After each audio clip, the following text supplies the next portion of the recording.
People like you, with no job and a limited education, are not welcome in this household. With those words, my mother-in-law poured scalding water on me. It's hot, please stop. I involuntarily screamed, shocked by her bizarre behavior. Pouring boiling water on anyone is inexcusable. Fortunately, I suffered no burns, but it could have been a disaster. I couldn't believe my mother-in-law would resort to such extremes. Moreover, it wasn't me but my husband who was unemployed. A growing anger towards my mother-in-law's attitude surged within me. Enough is enough. If she's gone this far, I'll do as she wishes. Understood. If you insist, I have no choice. I'll leave this house, I declared. Finally, you're leaving. That makes things easier for me. My mother-in-law expressed joy, far from being remorseful. I no longer wanted to stay in such a hostile environment. I promptly packed my things and returned to my parents' home. My mother-in-law didn't know that my husband, Raffel, was unemployed or that I had been supporting the household finances. In fact, since quitting my job, I had started trading stocks and was earning about $30,000 a month. Even if I was driven out of her house, I could still live on my own without any issues. I wouldn't have any qualms being on my own. Even if she came to me in tears, struggling with living expenses, I would never lend a hand. She should regret kicking me out like this. I had married Raffel about 2 years ago. We were from the same university and had been dating since then. Both of us, graduates of the economics department, aspired to work in finance and managed to secure jobs at different brokerage companies after graduation. Despite our busy days, we maintained our relationship. 3 years later, Raffel proposed. Julia, I will definitely make you happy. Marry me. Believing that I could be happy with Raffel, I accepted. Yes, I'm looking forward to it. We decided to get married, thinking we could build a happy family together. However, Raffel then dropped an unexpected bomb. Hey, Julia, would you quit your job and live with me at my parents' house? What? I don't mind quitting my job, but we're newlyweds. I'd like to live with just the two of us. I'm just worried about leaving my mother alone. I'll make sure it won't be a burden to you. Raffel's father had passed away when he was in middle school, and since then, he had lived with his mother. Being an only child, Raffel was concerned about her. Understanding his feelings, I agreed. Okay, I'll live with you. 2 weeks later, we moved into Raffel's family home. My mother-in-law, now able to live with Raffel, initially greeted us with a pleased expression. However, as soon as she looked at me, her expression clouded. She stared at me coldly, making it painfully clear that I was not welcomed. It doesn't matter. You didn't have to come here. What did I mishear? I thought I heard my mother-in-law muttering something under her breath, but I couldn't make it out clearly. I smiled and brushed it off. At this point, I began to feel a bit anxious about living with her. However, the day passed without any particular issues. The next morning, I woke up to the sound of my mother-in-law yelling at me. Are you still sleeping? Hurry up and prepare breakfast. When I looked at the clock by my bed, it was still before dawn, around 4:00 a.m., and it was still dark outside. I was surprised that she would demand breakfast so early. Why so early? Don't just laze around because you're not working. My mother-in-law scolded me, still groggy from sleep. I thought it was way too early in the morning, but I couldn't argue back and started preparing breakfast. Even while preparing breakfast, my mother-in-law kept berating me. Hurry up! Why does it take you so long? You're so slow. After 30 minutes, breakfast was finally ready. I'm sorry for making you wait. You finally finished. Can't you make it faster? My mother-in-law complained again. I wanted to retort that it was physically impossible to do it any faster, but I just smiled and shrugged it off. What is this? This soup is too salty. What is it? I don't think it's that salty. What are you saying? There's something wrong with my taste? Are you trying to kill me quickly by feeding me such salty meals? I never thought or intended such a thing. What is she talking about, and why is she so harsh on me? Curious, I mustered the courage to ask my mother-in-law. Why are you so harsh on me? What are you talking about? I don't think I'm being harsh. Or are you trying to make me the bad guy? No, that's not what I mean. I was overwhelmed by my mother-in-law's pressure and couldn't talk back. Finish eating. Start cleaning.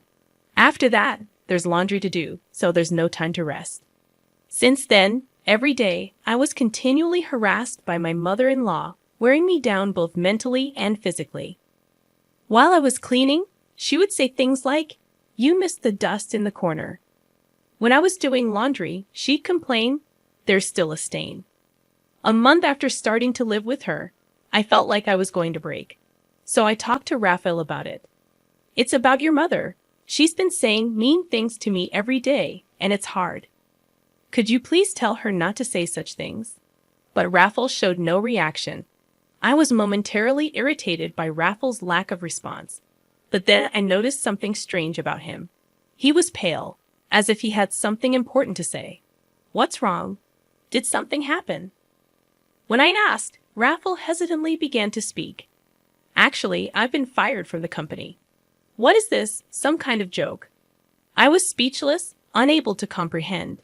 There was a downsizing at the company, and I got laid off, according to Raphael. Due to recent economic downturns, the company's profits had plummeted, leading to unavoidable large-scale layoffs. "So you'll be unemployed from tomorrow." "Well, I can work for one more month after receiving the notice of dismissal. But after that..." Fortunately, I had been using my knowledge from my time at the securities company to trade stocks. Although I struggled at first, I was now earning about $30,000 a month, so we weren't struggling financially. I was comforting Raphael and had forgotten about all the harassment from my mother-in-law. From the next day onwards, I endured my mother-in-law's harsh treatments as Raphael lost his job. Feeling the need to be strong and support him, I continued to endure the situation. A month passed, and Raphael was officially laid off and became unemployed. He started looking for a job initially, but gradually he began to spend most of his time at home, making excuses. "Shouldn't you start looking for a job more seriously?" I suggested. "Yeah, I'm looking, but it's hard to find a good company that will suit me," Raphael replied, seemingly having no intention of actively seeking new employment. Reluctantly, I continued to support our household. As time passed, the harassment from my mother-in-law intensified, and I grew increasingly exhausted. Initially, I thought I had to endure it because Raphael was unemployed, but I no longer felt that way. I spent my days feeling listless. One day, Raphael unusually went out in the morning. Perhaps he had finally started to seriously look for a job. After seeing him off, I started cleaning as usual. "Make sure it's clean. Do it properly." My mother-in-law sipped coffee on the living room sofa, hurling sarcasm at me. Fed up, I ignored her. Suddenly, she threw a tantrum and yelled at me. "How dare you ignore me? You're just a mere daughter-in-law. You don't even have a job." Ignoring her, I continued cleaning. She grew angrier and confronted me. "Still ignoring me? Unemployed and uneducated people like you should leave this house." She yelled and then poured boiling water on me, the hot water she had prepared for her coffee. "It's hot. Please stop." I screamed involuntarily at her sudden action. Thankfully, the water wasn't super boiling hot, so I didn't suffer any burns, but it could have been a disaster. Finally reacting, she said, "This is what I've been saying. If you're not working, leave this house." She smirked as she spoke. Fed up with her behavior, I had no choice but to agree to her demand. "All right, I'll leave." "Good. That makes things easier. Leave quickly." I quickly packed my things and decided to leave that day. I no longer wanted to spend another second in that house. I left, heading straight to my parents' home. Upon arrival, my parents were surprised by the sudden visit, but welcomed me warmly. I waited for a call from Raphael, but there was neither a phone call nor a message. Feeling a bit lonely, I decided not to contact him until he reached out. A month passed since I returned to my parents' house, but there was still no contact from Raphael. My feelings for him faded, and I started considering divorce. One early morning, the doorbell at my parents' house rang. On the monitor, I saw, to my surprise, Raphael and my mother-in-law. What now, after all this time? I thought. Yes, what can I do for you? I've forgiven you. Now come back home quickly, she yelled through the intercom as usual. Forgiving me? What's she talking about? I appreciated her words, but I hadn't done anything that required forgiveness from her. After telling her that, I ended the intercom call, boiling with anger at my mother-in-law's attitude. However, they were persistent, banging on the front door violently. Don't just hang up on me. Come on, let's go back, my mother-in-law yelled. Considering the noise they were making could become a hassle to the neighborhood, I reluctantly opened the door, inviting my mother-in-law and Raphael inside after seating them on the sofa in the living room. I inquired about their unexpected visit, wondering why they were both there all of a sudden. It was my mother-in-law who had insisted that I leave, and now she was telling me to come back. The situation was perplexing, and I couldn't make any sense of it. You're the one who told me to leave. There's no way I can go back now, I asserted. My mother-in-law responded with frustration, accusing me of childish behavior and claiming to have forgiven me. She insisted that I return and stay in her house, even stating that she'd let me, an unemployed and uneducated person, stay there. But I'm not the unemployed one, it's Raphael. And if I go back, they'll take advantage of me every day. I might not be working, but what about your son, huh? I retorted. Raphael seemed surprised at this revelation. My mother-in-law appeared confused, indicating that Raphael hadn't informed her about his layoff. Pressed further, Raphael finally admitted to being laid off from the company. Apologies and explanations ensued, with Raphael justifying his actions by relying on my income for financial stability. My mother-in-law, shocked at the news, openly expressed anger toward Raphael for not finding a job yet. Why did you keep quiet about this? What are we going to do now? She scolded him. Raphael assured her that my income would suffice for the time being, causing my mother-in-law to label him as worthless for not actively seeking employment. Fed up with Raphael's excuses, I couldn't believe that I had ever thought of supporting him. When my mother-in-law suggested I come back, I vehemently rejected the idea, considering all the mistreatment I had endured. Their unexpected visit had turned into a heated argument, revealing the truth about my mother-in-law pouring boiling water on me. Raphael was shocked to learn about this incident and confronted his mother. Why did you do that? He asked her. She admitted to the act, attributing it to my ignoring her. The revelation sparked a heated exchange between Raphael and his mother, prompting me to intervene and urge them to take their arguments home. Realizing the impact of their loud arguments on someone else's house, my words prompted a change in their attitudes. Previously assertive and bold, they now pleaded with me to come back, promising that they wouldn't cause any harm again. Despite their pleas, I saw through their intentions. Raphael's promise to find a job seemed insincere, and my mother-in-law's assurance not to cause trouble appeared dubious. I voiced my skepticism, stating that their words were pointless and that they would only take advantage of me. Their silence confirmed my suspicions, and I left them in the living room, heading to my room, leaving them to contemplate their actions. When I returned to the living room 5 minutes later, they were still sitting in silence with their heads down. Frustrated by the prolonged silence, I questioned, "How long do you plan to stay quiet? It doesn't matter to me anymore." Instead of a response, Raphael signed something. I had handed him a pre-filled divorce form with my name on it. Surprised by the document, Raphael looked utterly confused. I bluntly explained, "Can't you see it's a divorce form? I'm done with someone who won't find a job and didn't even contact me after I went back to my parents' house." "Do wait, please. This is too sudden," Raphael protested.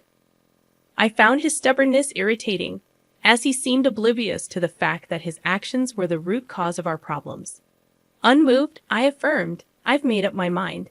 My decision to divorce you won't change, no matter what you say." Raphael, still in disbelief, questioned if divorce was too harsh. Coldly, I responded, "I don't think so. It's your fault." I directed the same coldness toward my mother-in-law, who was partly to blame. Resigned to the situation, Raffle signed the divorce form, warning me not to regret it.